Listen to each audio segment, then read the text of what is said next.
All right, welcome back to another Can Am Ryker video. It's been a minute since I did a Ryker video, but this one right here is how I transport the Ryker when I'm not driving it. I got my son's buggy here, and I got the Ryker up front. So this is how I transport it. I'm going to show you how to transport it with only 2 ramps. No need for 3. A lot of people think you need 3, or a lot of people think you need the wide ramps, but you only need 2. So I'm going to go through the steps, show you how I strap it down, show you how I get it transported, etc. So this trailer here, so a car hauler, some people call it car hauler / equipment trailer. This one is a little bit more heavy duty. You don't need anything this heavy duty to transport these Rykers. I've seen people transport them in those little Home Depot / Lowe's trailers that you can pick up for a few $100. 1 axle is more than enough to handle these. 2 is overkill, so don't think you need this trailer to get the job done. You just need a trailer and 2 ramps. Not even wide ramps, not even long ramps, but you can get the job done. So right here, see how I got it strapped. Whatever you do, do not use those orange Harbor Freight tie downs on your Can Am Ryker. It costs way too much. Now this buggy here, it's a little bit lighter. It doesn't need heavy duty tie downs. So I got the orange Harbor Freight on there. Not against the Harbor Freight orange ones, but I wouldn't suggest putting them on a $10,000 Ryker. So, and the Ryker's a little too heavy for those. This buggy is not heavy at all. So, I got you. Oh, can't forget that Gatorade. Got to stay cool out here. It's hot. Got it in the cup holder. Haven't seen that video. I dropped the link down below for you. But pretty much just take the strap and just run it through his back tie. Now, be careful with the buckles. This is a bigger buckle. They will scratch your rims up. You don't want scratched up rims. Same thing. And you just come to the front, do the same. Now, the front is a little bit more trickier because you got your rotor in the way. So whatever you do, be a little bit more delicate up front to get your buckles through. Make sure the strap doesn't go under it. Make sure it comes across it.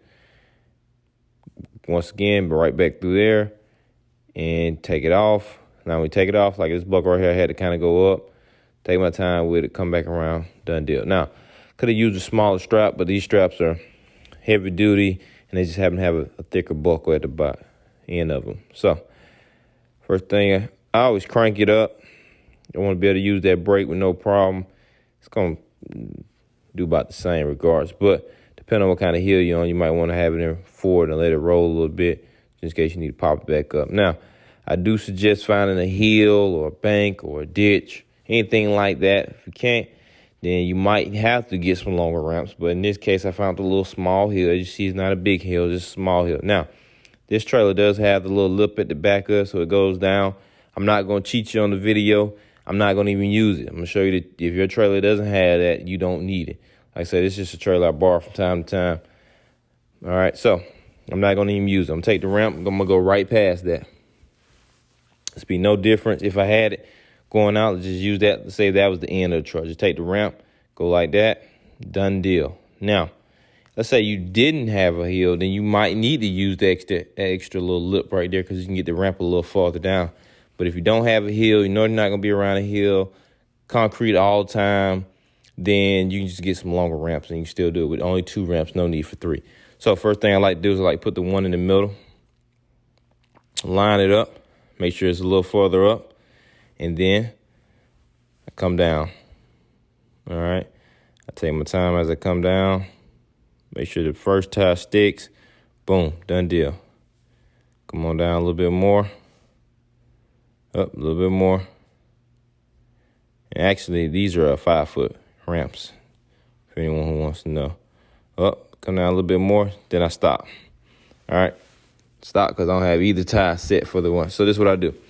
I'll take 1 ramp. Let me show you on this side first. I'll take 1 ramp, stick it right up underneath it. Right up underneath it, okay? Now, the key here is to make sure they're offset just a little bit so that one is freed up before the other one is. So the one in the middle actually needs to make sure it's up enough so that it can come off before the other one. You don't want them level, all right? But you can't really mess up if you put the one in the middle first, because the one in the middle goes down first and your bike gets on it. So by the time your bike get on it, then it's there. But don't put it so far to the end that the bike is halfway off the trailer before it even gets on the ramp. See right there? I stop right there. All right.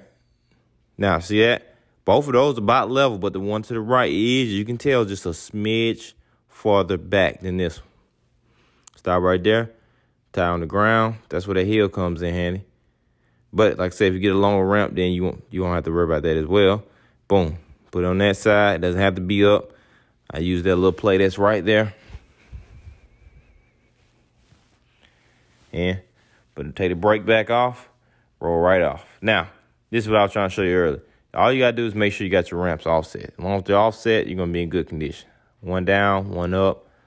Boom, boom. Now, like I say, if you don't have concrete, or if you're going to have concrete, no hill, no ditch, nothing like that, then I would suggest getting 2 longer ones. But you don't need 3. Some people think just because 3 tires, you're going to need 3, or you need to get those big, wide ramps. You don't need any of that. These are 2 reasonable, affordable 5-foot ones. They're actually not even heavy duty. I have used these for quite a bit. I had them a long time. The little aluminum ones, they bend a little easy, but I just bend them back, etc. But I've had them quite a while now. They get the job done with no problem. They bend too much. You put too much heavy weight on them. I think they say they hold like 800 pounds a piece, so they get the job done. But vice versa, if you're pulling up, you put the 2 tires up first. Once you get 2 tires up first, offset, make sure one is farther back so that it frees up one ramp. You put it right up underneath it, and it's going to clear. Not going to look like, because these bikes do sit low to the ground, but it's more than enough clearance under here that you can get that one right there in the middle so that you can pull it back up on. So, hey, drop a comment about it. Let me know how you transport yours. Let me know what you think. Let me know if you own 3 already. You know you can get it done with 2. If it's just the longer ones, hey, either way, just let me know. All right, see you on the next one. Don't forget to subscribe and like. Drop a comment.